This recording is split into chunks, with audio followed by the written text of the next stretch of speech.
আসসালামু আলাইকুম everyone, welcome to my YouTube channel চাঁদপুরের কন্যা মায়াবতী। যে যেখান থেকে দেখছেন আশা করি ভালো আছেন। আলহামদুলিল্লাহ আমিও ভালো আছি।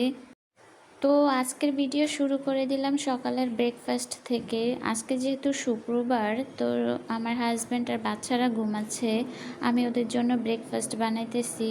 তো এই তো ওরা উঠে গেছে, এখন ব্রেকফাস্ট করতেছে সবাই। আমার এত কিছু লাগে না সকালবেলায়, আমার শুধু একটা রুটি আর এক কাপ চা হইলেই চলে, আর অন্য কিছু লাগে না। আজকে ভোরবেলায় কার মুখ দেখে যে উঠছি বুঝতেই পারতেছি না। আজকে আমার সাথে মিরাক্কেল হয়েছে, কখনো এরকম হয় না, বাট আজকে হয়েছে।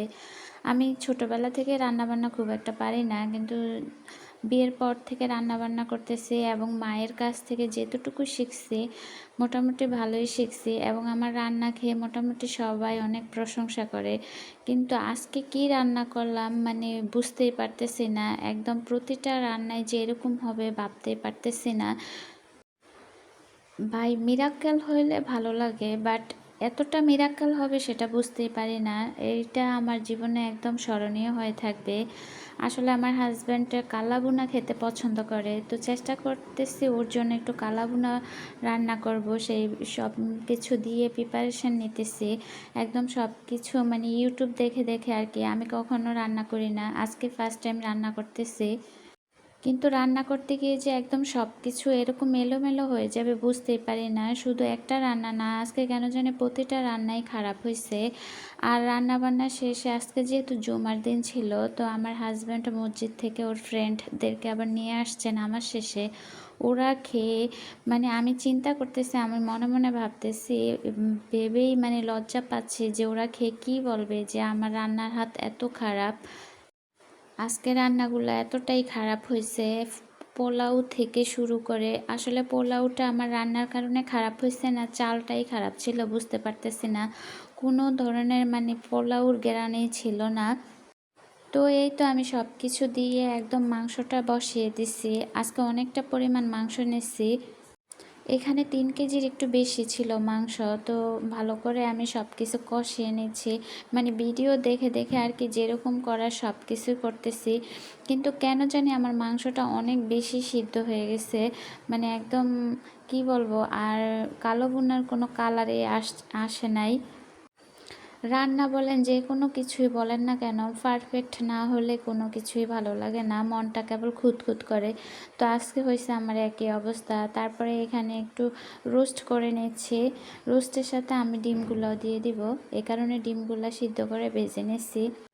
রোস্ট মোটামুটি সুন্দর হয়েছে, সব কিছু ঠিক ছিল, রোস্টের কালার সব কিছুই ঠিক ছিল। অ্যাকচুয়ালি অনেক দিন ধরেই মানে মাটির চুলাতে রান্না করতেছি, অনেক কষ্ট হচ্ছে, কারণ এক নাগার বৃষ্টি হচ্ছে। তো বৃষ্টির কারণে মাটির চুলাগুলো একটু, যারা রান্না করেন তারা অবশ্যই জানেন, মাটির চুলাগুলো একটু ভিজে ভিজে থাকে।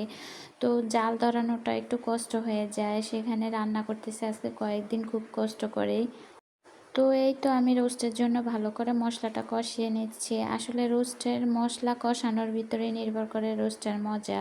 তো ভালো করে আমি মশলা কষিয়ে মাংসগুলো ভালো করে কষিয়ে নিয়ে এখন একটু দুধ দিয়ে দিছি। আমি সাথে পানিও অ্যাড করছি, অল্প পানি অ্যাড করছি, সাথে দুধও দিয়ে দিচ্ছি।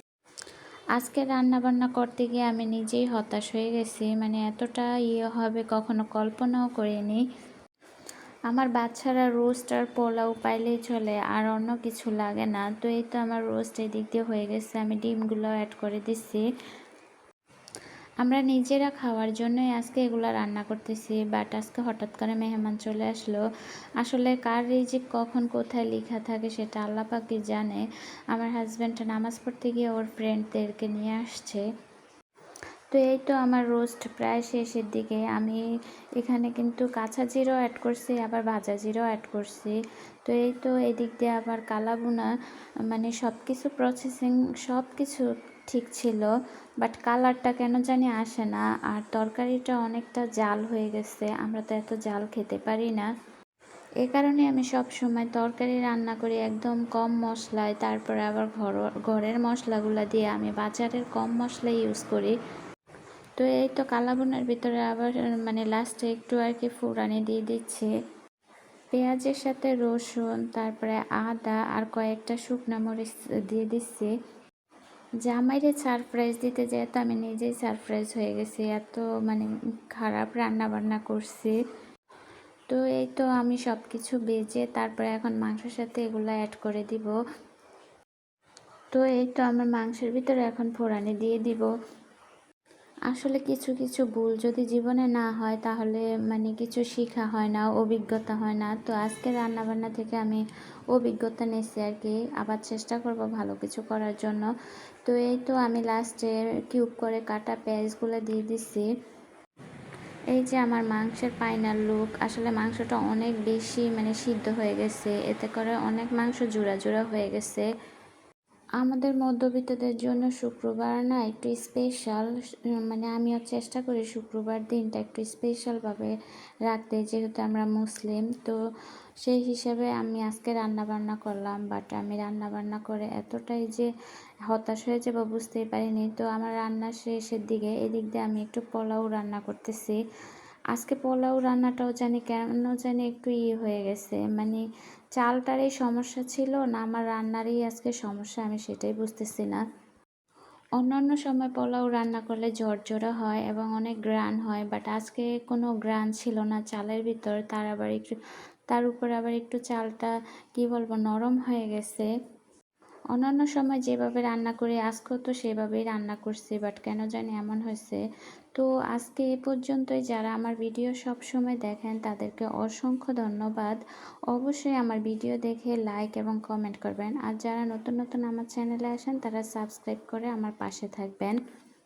আপনাদের কমেন্টগুলো পড়তে আমার অনেক বেশি ভালো লাগে এবং কমেন্টগুলো পড়ে আমি অনেক বেশি উৎসাহিত হই।